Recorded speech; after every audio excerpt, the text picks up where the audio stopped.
So UFC 283 just wrapped up, and I have lost my voice a little bit because I was streaming for like 7 or 8 hours during the card. It was pretty good. I got a couple of beers, a couple of monsters down me. We had a good time. Everyone that come into my stream, thank you for that. But let's give a quick recap and fights that I think that the UFC would make next, and also the fights that I would make next if I was in the UFC's position.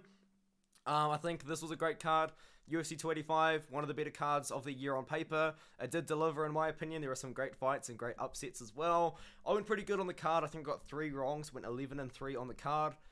I got Grasso wrong and Jones wrong, because I was 11-1 going into those title fights. But Jon Jones, man, regardless of what you think of Jon Jones, I think he just cemented his legacy as the GOAT. I think he's the GOAT in my eyes. He just become a double champion, which is something that he hadn't done before. And in my opinion, if he fights who I think he's going to fight next and beats him, cements his legacy again. Because if you look at GSP, he never defended the 185-pound belt when he won it over Bisping. So Jon Jones versus Stipe Miocic is what I think they're going to do. Jones versus Miocic, they're going to do greatest of all time versus greatest heavyweight of all time. You can market it a lot. And I do actually think that Jon Jones would beat Stipe Miocic after seeing Jon Jones just dominate Cyril Gane like that in the wrestling. It would get interesting though. I think it would be a very interesting fight, especially if it left to the second or third round, because we don't know what Jon Jones' cardio is like. You know what I mean? We don't know what his cardio is like, because he only lasted 2 minutes with Gane. He finished Gane in 2 minutes. Unreal stuff. Gane will probably have to fight the loser of Blades Pavlovich or something along those lines. Wow, we witnessed greatness tonight. We really did. The next one is Valentina Shevchenko versus Grasso. Grasso won by crazy submission in the 4th round. After arguably being down, I thought Grasso won the first, but I thought Shevchenko won all the other rounds. The rematch is earned. Shevchenko was winning the fight. It's not like she got absolutely dominated, and she also did have a very dominant career. I feel like this is one of those moments where the champion deserves the rematch, and I think that she should get the rematch. I know you could do Grasso versus Blanchfield for the title, but Shevchenko versus Grasso 2 is what I think will happen. But let's do it in Mexico. Let's have Yair versus Volkanovski headliner. Let's have Shevchenko versus Grasso, and also Pantoja versus Moreno. I'm going to make a card builder video for UFC Mexico because there's so much potential there. And I do have a couple of Mexican fighters on this next upcoming card as well, so it could be pretty cool. The next one down was Shavkat Rakhmonov versus Jeff Neal. Was actually a pretty fun competitive fight. I thought Shavkat Rakhmonov was ahead on the scorecards going into the 3rd round, but he finished him in the 3rd round by standing rear naked. It was crazy. I'm glad he beat Jeff Neal because Jeff Neal missed weight, and I don't really like that. Shavkat, he wants a title shot, but he also called out Colby Covington. You've got to look to the rankings for this one here. Colby Covington is one of those guys that picks and chooses his opponents, and I don't think Colby Covington is going to willingly and happily fight Shavkat Rakhmonov. So now is a good opportunity to do Shavkat Rakhmonov versus Khamzat Chimaev. Do I think they're going to do it though? Kill off one of their best prospects in the welterweight or middleweight division for Chimaev, who knows what he's doing. I don't think they're going to do that. There's a guy that has been desperately trying to fight Khamzat Chimaev. His name is Bilal Muhammad. I don't think he's getting the Chimaev fight. Let's do Bilal Muhammad versus Shavkat Rakhmonov. Winner gets a title shot. I think that makes sense. Bilal is probably one fight away from a title shot because he beat Sean Brady. And now Shavkat Rakhmonov is probably one fight away from a title shot himself, you know? So I think that makes sense. Shavkat Rakhmonov versus Bilal Muhammad. Good fight. I think it makes sense. Mateus Gamrot beat Jalen Turner in a very, very razor close fight. I did think that Mateus Gamrot did win rounds 1 and 3. Barely won round 1. I thought Jalen Turner clearly won round 2. And then I thought that Gamrot won round 3 somewhat clearly. So, close fight, arguments on either side. But everyone kind of seems to be pretty happy with the decision. The thing about Gamrot, though, is who do you give him? He wants to fight up the rankings, which makes sense. He took on a short notice opponent. I'm about to sneeze, which is going to be fantastic. But he did mention that he wants to go on holiday with his family. So he's going to take a little bit of time off. And what that means is we can afford to have Gamrot wait for a future opponent. So it's kind of iffy. So I think what you do is if Charles Oliveira loses to Beneil Dariush, I think he should fight Mateus Gamrot next. Or if Justin Gaethje or Rafael Fiziev, the loser of that fight, can fight Gamrot, because Gamrot wants to take some time off. He's going on holiday with his family. He's probably not going to be back until like the middle of the year, maybe July and August, maybe even later than that, September. So if someone like, if Charles Oliveira loses, I think that's good for Gamrot. If Gaethje loses, that's good for Gamrot. If Beneil Dariush loses, I don't want to see the rematch. It doesn't make sense. And then if Fiziev loses, Gamrot versus Fiziev makes sense. But I've got Gaethje just on here. But you know what I mean? Just the loser of some of these fights, unless Dariush loses to Oliveira, I think that makes sense. I think that's the fight for him. He's happy to wait because he's gone on holiday. Bo Nickel beat Jamie Pickett by first round submission. Interesting facts though.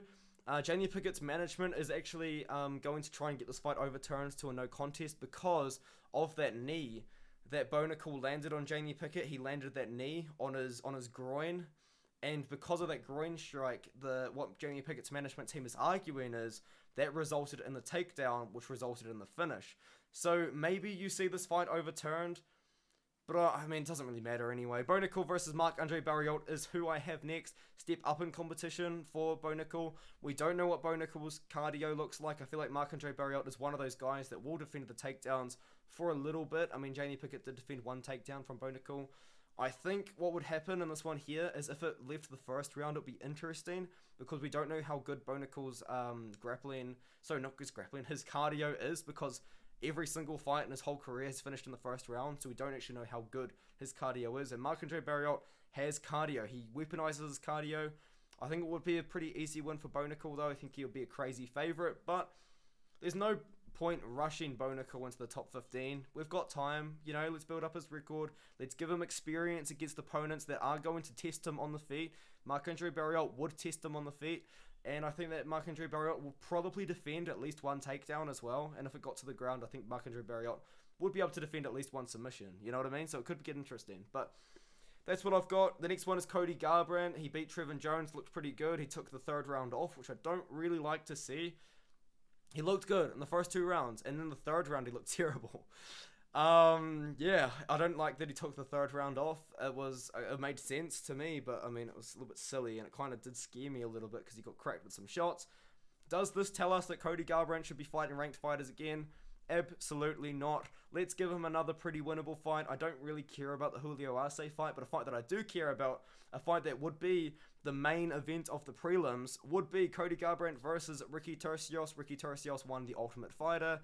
I mean, Cody Garbrandt's a pretty big name, former champion. Ricky Turcios is a pretty big name, Ultimate Fighter season winner, Ultimate Fighter season 30 winner. And he hasn't looked amazing in UFC, to be fair. He's got a couple of split decision wins over not really the best guys in the world, but I think it's a fight that would make sense. I would like to see it, Turcios versus Garbrandt. You could give him anyone unranked, but I think that's a fight that makes sense. Dricus du Plessis beat Derek Brunson in a pretty strange fight. I know Derek Brunson was having a lot of success. I think Derek Brunson won the first round, but then he gassed. Both guys gassed. It was hilarious. I loved the fight a lot. Both guys gassed. It was funny. Peak human performance there. Some of the greatest cardio I've ever seen. I can't speak because I would have 30 seconds of cardio before I'm probably dying on the canvas. But I think Dricus du Plessis is one fight away from a title shot now. And I think that fight that he is looking for is Jared Cannonier. I think what you do is Dricus du Plessis versus Jared Cannonier. Robert Whittaker versus Chimaev if he's moving up. Or you just do Robert Whittaker versus the winner of Pereira Izzy 2. And then the winner of Cannonier versus Dricus du Plessis can get the title shot. If it's Dricus du Plessis, if it's Cannonier, it's probably one fight away at least still. I think Jared Cannonier versus Dricus du Plessis makes sense. Cannonier got the title shot against Izzy. He just beat Sean Strickland in a pretty controversial decision, but I do think he beat Strickland. And he's ranked high. He's ranked number 3. Dricus du Plessis is going to be ranked number 5. Makes sense to me. Amanda Ribas just beat Viviane Araujo. She wants either Carla Esparza at strawweight, which I don't think she's going to get, or she wants top 5 opponents at the UFC flyweight division. If you look at the rankings, I don't think she's going to be able to get either of them. Unfortunately, because of my overlay, you can't actually see it. But number 1 is Fiorot. I don't think Fiorot's going to fight her. Number 2 is Santos. Santos apparently can't leave Brazil. Erin Blanchfield is probably going to be waiting in the wings for a title shot. In fact, in hindsight, Blanchfield versus Amanda Ribas could be a fight that you can make, or Blanchfield versus Fiorot, because they're going to have to wait. She's already fought Chookagian. Alexa Grasso just become the champion. The next one is Lauren Murphy. I kind of gave it away before. Let's just do Amanda Ribas versus Lauren Murphy. I think Amanda Ribas probably beats Lauren Murphy. I think she probably submits her, to be honest. And it would just be another win for Amanda Ribas, getting her closer to that title shot. And Lauren Murphy, to be fair, is actually still not terrible. She beat Miocic Tate in the wrestling department, which is weird. So I think that would make sense. I think Lauren Murphy versus Amanda Debus is just a fight that makes sense. Barriol, Bonical is what I was thinking. Other than that, you can kind of just give him any unranked 185 that's not booked. In Gary, just beat Kanan Song. He did fight adversity. And in this next matchup, it's a step up in competition, a big step up in competition. In fact, maybe a little bit too much for the UFC because it's obvious to me they're really taking their time with Gary. But, dude, I just want to see him fight Matt Silensberger. Matt Silensberger does not have a fight booked. He just beat Jack Matthews by knocking him down all the time. Ian Gary just got knocked down by Kanan Song, which was interesting. I think Matt Silensberger and Ian Gary would put on a banger of a fight, and it's a fight I want to see. It's a fight Matt Silensberger would definitely accept, no doubt in my mind. I think Silensberger would actually have a pretty good chance of beating Gary if he can land the shots, but I do think Gary would probably win it, edge it out by decision, but this would be a fun fight. It'll be a great fight. I like it. I'm happy with this matchup. But aside from that, maybe you could give I don't know, who's the guy that fights all of the legends? I forgot, Brian Barberena, maybe, when he loses to Gunnar Nelson. That could be interesting, but, I mean, the next one is Cameron Simon beat Mana Martinez. Cameron Simon cannot win a fight without kicking someone in the balls, or kneeing them in the head, or poking them in the eye, or doing all three at once. He just can't do it. He can't fight clean. I don't know what it is about him. He seems like a nice guy. They're all accidental fouls, but, man, He's obviously not trying to be a dirty fighter, but he is a pretty dirty fighter, to be honest, just by his performances in the UFC. But he's very good. He's undefeated. He's a young guy. Let's test him. Let's give him a tough fight and a winnable fight. Let's give him Ayman Zahabi, who's an older guy. He's 35 years old. He just beat Ricky Tercios, who was supposed to beat him, in my opinion. But yeah. I mean, step up in competition for Cameron Simon, Ayman Zahabi. They're ranked pretty similarly. It would be a step up in the rankings for Cameron Simon as well. Tabitha Ricci beat Jessica Pena. I don't believe any of these girls are ranked, but I have given Tabitha Ricci a ranked opponent in the rankings. And her name is Emily Ducote. She is ranked number 15. And she is this girl here. She's 5'2". Tabitha Ricci's 5'1". So they're both pretty similar size, because I believe Tabitha Ricci and Emily Ducote are both used to fighting girls that are a lot bigger than them, a lot taller than them, like 5'5", 5'4", you know what I mean? And they're not too big for strawweight. Now they can both fight someone around their own size. They've both fought Jessica Pena. Tabitha Ricci beat Jessica Pena more impressively than Emily Ducote did, in my opinion. I think it's a fight that makes sense. Emily Ducote's ranked number 15. Tabitha Ricci is going to be coming for that ranking. I think that Tabitha Ricci versus Emily Ducote would be a good Fight. Farid Basharat just beat Damon Blackshear. It was a pretty competitive fight. Damon Blackshear had success on the ground, and he also had some success on the feet. But for the most part, Farid Basharat was winning the fight on the feet and on the ground. I'm giving Farid Basharat maybe a tough fight, like a very tough fight for a second fight in the UFC. And maybe it could be in Mexico, because he is a Mexican fighter. His name isn't Brandon Moreno. His name is actually Christian Canones. He's got a very good record of 17-3. He's on Dana White's Contender Series himself. He beat Long Zhao, took a lot of time off, come back, knocked out Khalid Taha, who fought him on short notice. I think it makes sense, and I think it's a winnable fight for both guys. Both guys are young, 26 years old, up-and-coming prospects. I do actually think Farid Basharat would beat him. But man, would it be a good fight? It was a good fight. I like it.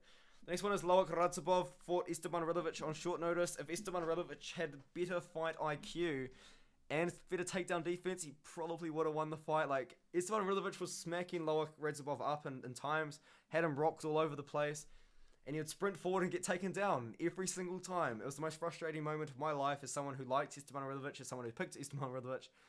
Loic Radzhabov fought him on short notice, though. It's time to give, and I think Loic Radzhabov is a lot better as a fighter than what he showed in that matchup as well, by the way. Loic Radzhabov has fought some really good guys in his career. He fought Raush Manfio over 5 rounds. He fought Alex Martinez, and he lost a robbery. He should have won that fight. Natan Schulte over 5 rounds as well. He's fought good guys. He beat Chris Wade, who's really good himself. He's been good guys as well in the regional scene earlier on in his career. Loic Radzhabov is a good fighter, and he deserves a tough fight in the UFC for his next fight. And this is a tough one. It's a tough one for the opponent too. Mateusz Rebicki, let's find out. Is Mateusz Rebicki overrated? Do you know? we all thought Mateusz Rebicki was going to dominate Nick Fiore, and Nick Fiore went 3 rounds with him, you know what I mean? It's time to find out. And also, Mateusz Rebicki gassed out badly in the second round. How good is Mateusz Rebicki really? You know what I mean? I think that's the fight. Mateusz Rebicki versus Lokradzabov. It'll be a tough fight, you know. It'll be a really tough fight to pick as well. Welcome to the UFC, Lokradzabov. Very impressive performance on short notice. He's going to make a great addition to the UFC's lightweight division. And the winner of that fight would probably end up becoming a contender in the top 15. Like, maybe if they won that fight, they would only be like 2 fights away from being ranked, honestly, because they're both so highly touted. I know Mateusz Rebicki is ranked like number 50 in the rankings. He's very low, but he's still 17-1, still a guy that UFC is putting a lot of stock behind. So let's test him though. How good is Lokradzabov really? How good is Mateusz Rebicki really? That fight would answer those questions. And yeah, let me know what you think of this video, dude. 15 minutes was a pretty long one. Sorry guys, didn't mean for it to be that long, but we witnessed greatness. We genuinely witnessed greatness tonight. So yeah, dude, John Jones, the greatest of all time. He's the GOAT, undisputed. So he'll be a 110% undisputed. 110% undisputed if he beats Stipe Miocic as well.